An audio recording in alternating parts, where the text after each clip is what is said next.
Um, okay, so here's the final question we can take. This is a good question. It won't take too long, I think. There's another bingo point for you. Um, Merlin Wendelboe, the amazing Merlin Wendelboe, has a question, and it is a good question. What actually is fascism? I hear this term thrown around quite freely, and it seems to mean, from context and usage, to mean everything from a heavy handed authoritarian to you disagree with me, especially you got the last one right. But what is it really? So I can intelligently humiliate any liberal who uses the term incorrectly. And good news for you, Steve. I'm sorry, Merlin. Good news for you. The term fascist is actually the kind of term that humiliates left wingers. And the more you know about it, the more humiliating it gets for them. So the actual word fascism comes from the Mussolini's party in Italy, which came to power in the mid 20s, I want to say. It was well before Hitler in Germany. And, and the word fascism comes from the Italian word fascisti, and it basically means a bundle of sticks. This goes back to Roman times. Mussolini's fascist party took the name fascisti, which means a bundle of sticks, and they named it after that. So why a bundle of sticks? Well, the idea was, and if you look at the logos of these people, you can see this, as I say, in ancient Rome. And as a matter of fact, I am virtually positive that there is a bundle of sticks, a classical fascisti, on Abraham Lincoln's chair in the Lincoln Monument. I saw it just a couple weeks ago. In any event, fascisti, and so why would you name a movement after a bundle of sticks? Why would you do that? Well, the whole idea of a fascisti is that an individual stick you can break. And if you had a bunch of sticks, you could break them all one by one, break them, break them, break them. But if you bundle them together, you can't break them. They're unbreakable. And the reason that the Italians, authoritarian big state dictatorship, picked it was because, like all giant socialist states, it's about the state. It wanted something big. And what it was basically saying by calling itself fascism was, it was saying individually we're weak, but together we're strong. Together, absolutely unified under a single leader, bound together, we will go from being breakable sticks into fascisti. And, there it is. So basically, the word fascism comes from a political philosophy that is collectivism. And, we've talked about this before. That's probably another bingo thing, and if it isn't, it should be. You look at conservative, Republican, Democrat, liberal, all these terms, it all breaks down basically into two schools of thought. Are you an individualist or are you a collectivist? And virtually all of history is collectivism. The United States, a rare example, in fact, maybe the only example, the first example certainly, of a society set up for the basis of individuals. So your leftist friends are collectivists, and you can tell they're collectivists because they want things like socialized health care, and they want a bigger government, and they want more taxes, and they want more government programs. They are collectivists. And the term that collectivists used for themselves was to take a bundle of sticks, each of us together are stronger than we are individually, forget the fact that you're an individual person, join the giant state collective, and we will name this party after this bundle of sticks, which is called a fasci, and you are now a fascist. So, next time some liberal D-bag decides to call you a fascist and make it into you being all about violence and coercion, because that's what it is, just gently remind them that the word comes from the Latin word for a bundle of sticks. A bundle of sticks means a collective of people. It meant not individuality. It meant everybody functioning for the state.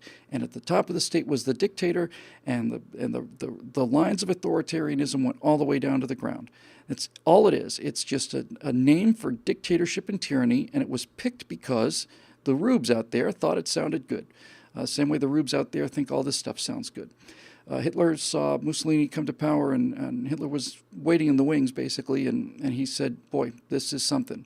So he started the Nazi Party. Here's another fun thing that you can add to your destruction of somebody who calls you a fascist. You can say, not only am I not a fascist because I'm an individualist, you're the collectivist, you're the fascist. Fascism means collectivism. I'm the individualist. You're the fascist. And I'm also, since I'm an individualist, you're a Nazi too. You're a fascist and you're a Nazi. And I'm neither of those things. The Nazis came to power and they deeply admired the fascist system of Mussolini, and they adopted it. And when you say fascist today, you usually mean a Nazi. All the Russians who were fighting in World War II were talking about fighting. They didn't say fighting the Germans. They said, we're going to fight fascism. We're going to throw out the fascists.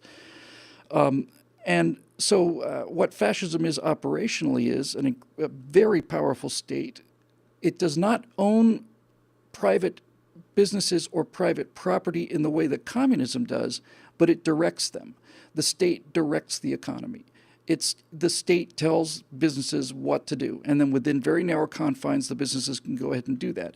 But it's not capitalism under any circumstances, and it's certainly not freedom, because the entire idea of these giant socialist states was that the collective was more important than the individual.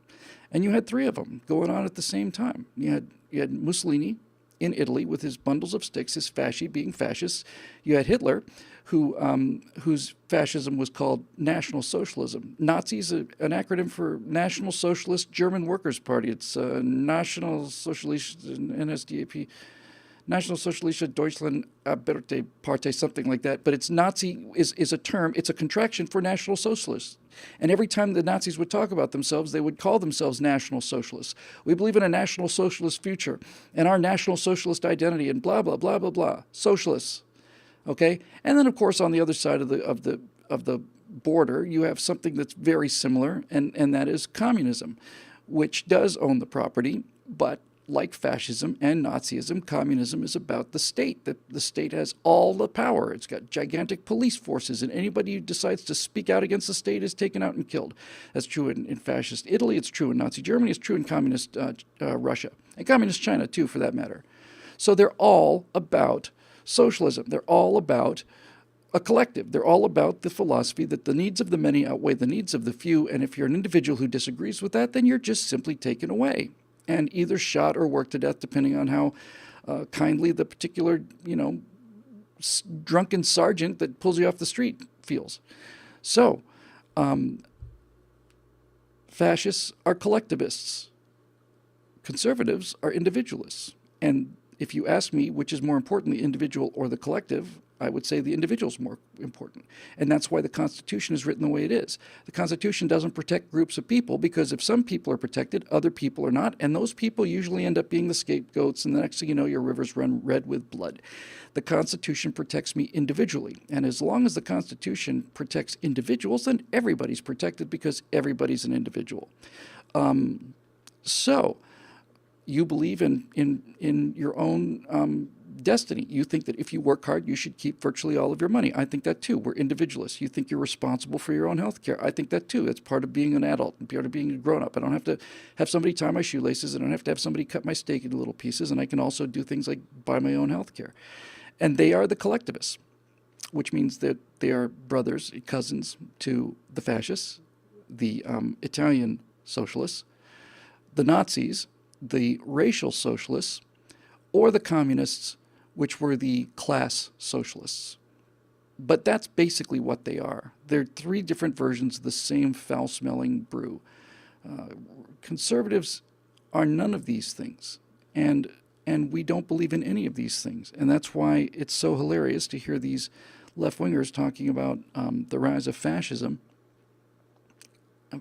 and they beat people up as they wear their black clothes and their black masks and their black hoodies. They beat people up and say, "That's for you, you stinking fascist." And the irony of it is not even irony anymore. It goes past irony now. It's tragedy is what it is. It's just unbelievable tragedy. So hopefully that helps you there, Merlin. You can look up the words and you can see the bundle of sticks. The Italian logo on the wings of their airplanes, for instance, is a very stylized fascisti, and I may have the pronunciation of that wrong. I just want to see something. I said something, and I suspect it's true. Let me double check it. Let me look at the Lincoln Memorial, because I think I saw it there on the feet on the bottom of the chair.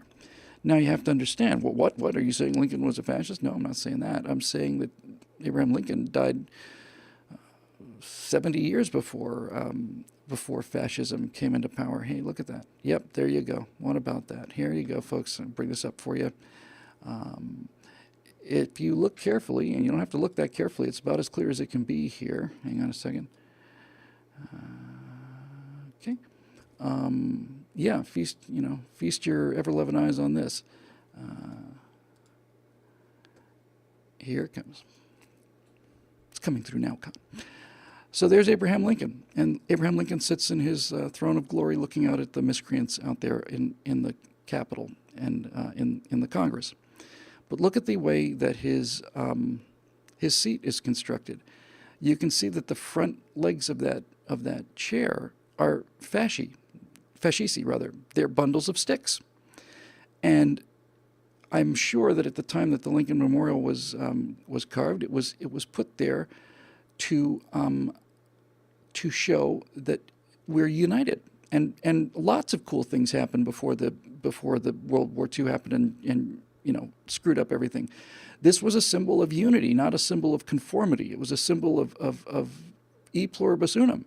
And somebody just beat me to it in the comments stream. T-Dog Lyles, I think. Not just this idea of unity and strength through unity that was perverted by the Italians and turned into conformity and the abandonment of individuality, but likewise the swastika was a ancient, very ancient symbol, and it often meant health and good luck. And then the Nazis got a hold of it, and what they did under that banner has branded the swastika for the rest of time, appropriately, in my opinion. So there you go. That's another thing that they like. They like, you look at these Antifa people, I've seen some of these Antifa websites, and their colors are red and black. Red and white and black. These are the colors of Nazi Germany. Bright red.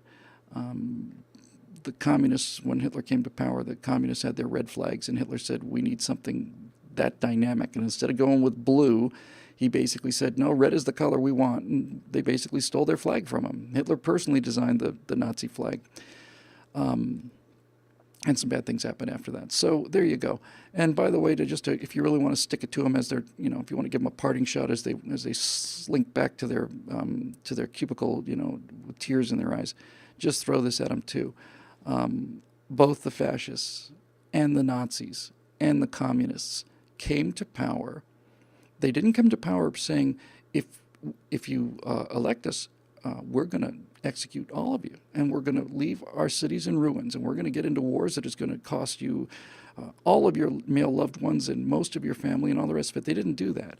They all came to power by saying, we're not bad guys, we're not capitalists, we're not heartless people, we're socialists. They came offering socialism and free healthcare and job programs. Not jobs, job programs. And so the Germans didn't vote for Nazism as we know Nazism looking backwards. They voted for a guy who said, I'm gonna have the government make some jobs for us, and we'll build some autobahns, and we'll have health care, and we'll have all these other things. And they said, and we'll destroy the unions, and we'll do all this other stuff. And they said, sign me up. So not only are you not a fascist or a Nazi or a socialist or a collectivist, you are, in fact, one of the few people wide enough to wake to realize that that this is how they always sell it. So when they try to sell it here, that's why people like me run around with their hair on fire. It's not that I have a problem with what socialists say, although I do have a problem with what they say. It's what it evolves into. When you have an all-powerful state, then that power gets concentrated, and the more concentrated it is, the more it tends to corrupt people. So there you go. That's pretty much it. And I'm afraid this is going to be this might be the shortest Stratosphere Lounge in history. Somebody, the keeper of the records, will know that it's a 148, by the way. And 148 turned out to be a little less than an hour long, and I've got a dinner date I have to go to. And